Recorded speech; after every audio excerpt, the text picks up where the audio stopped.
Next, ito na. Ito naman ituturo ko sa iyo ay itong sign na ganito. Yan.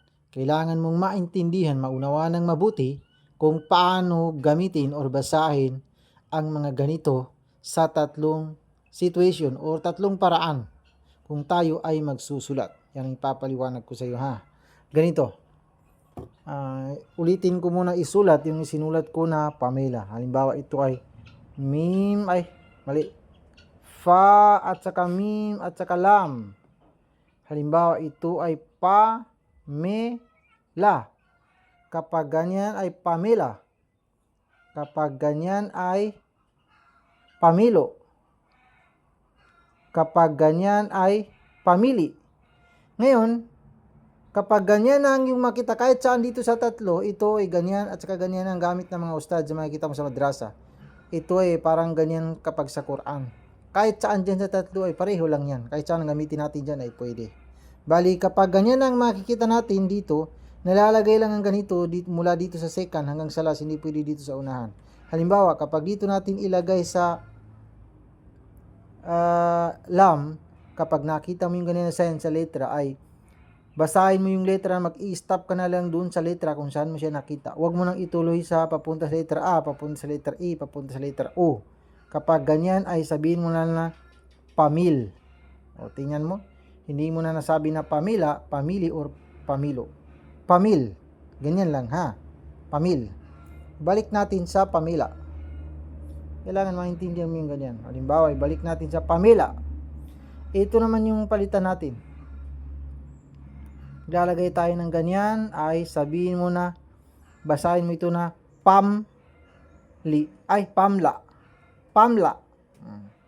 Hindi mo na masasabi na Pama, Pami or Pamo kapag ganyan na. Ganyan ang sign. Sabihin mo na lang na Pam. Bali, ganun pa rin. Kahit saan letra mo siya makita, ay ganun pa rin ang gawin mo. Basahin mo siya na mag-i-stop ka dun sa letra kung saan mo siya nakita. Next. Dagdagan natin.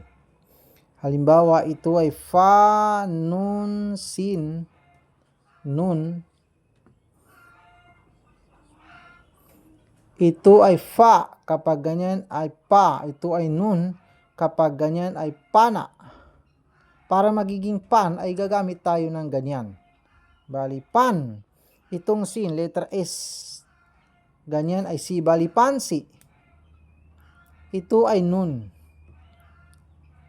Ito yung bawil niya. Bali, diretsuin mo dito sa nun na isa. Gagamit ako ng ganyan. Bali, mababasa mo ito na pansinin.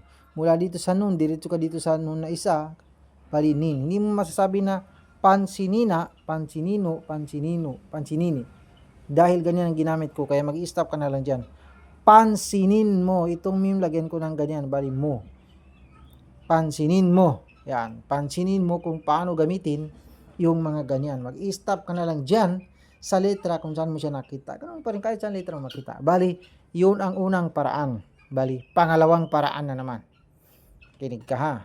Lahat naman na salita na mabibigkas natin halimbawa ng mga lay, luy, ay, oy, may, muy, say, suy, day, duy, at iba pa, ay ang makikita mo dyan na letra sa last na iyong bibigkasin ay itong si letrang ya na ganyan ang makikita mo sa taas niya.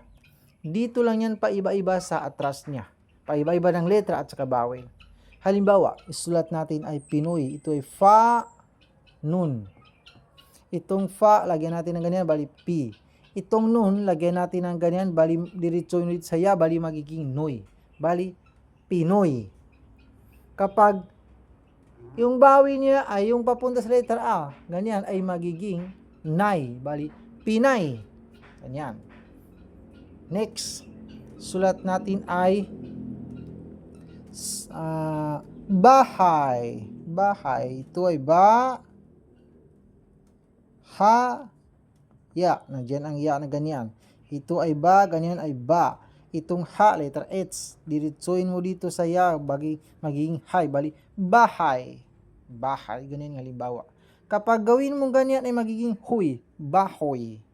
Basta lahat ng salita na mabigas mo ng mga hay, huy, may, muy, day, duy, at iba pa. Yan naman. Ya naman na makita mo ha. Bali, tandaan mo yan. Halimbawa, alas na lang, sulat natin ay kasaysayan. sin, at saka ya. Kasay, kasay, sin, ya, at saka nun. Sa, yan. Ito ay say. Meron dito, say. Kasay, sa, yan. Kasaysayan. Ganyan. Bali, yun ang pangalawang paraan ha. Tandaan mo, pansinin mo ha. Yan, kasaysayan. Bali, pangatlong paraan.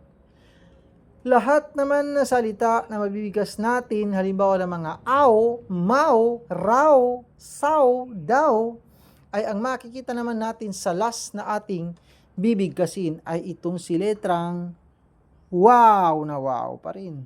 At ganyan din sa taas niya. Dito lang paiba-iba sa atras niya, paiba-iba ng letra at saka vowel. Halimbawa, sulat natin ay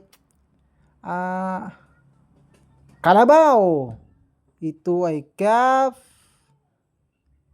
lam, at saka ba.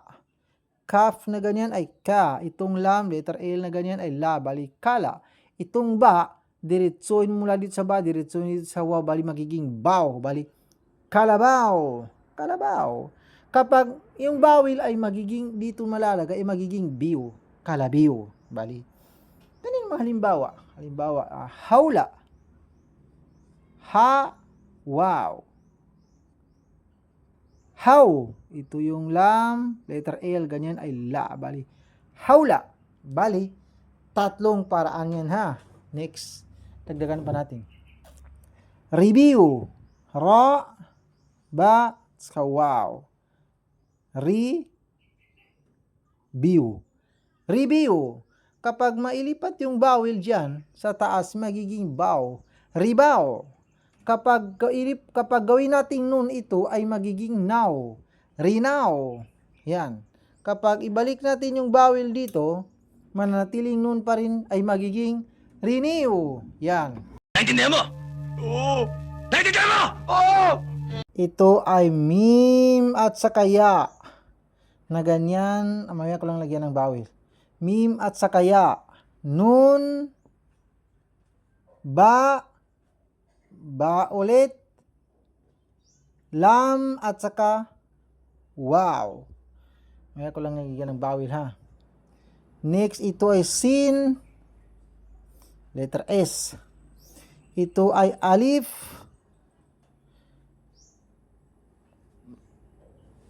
kaf, at saka wow. Lagyan ko ng bawil ha. Mula dito sa mim, letter M, diretsuin mo dito sa ya na ganyan ng vowel. Paano ayusin natin? Sa ya na ganyan, paano basahin yan? Itong nun, letter N, ganyan.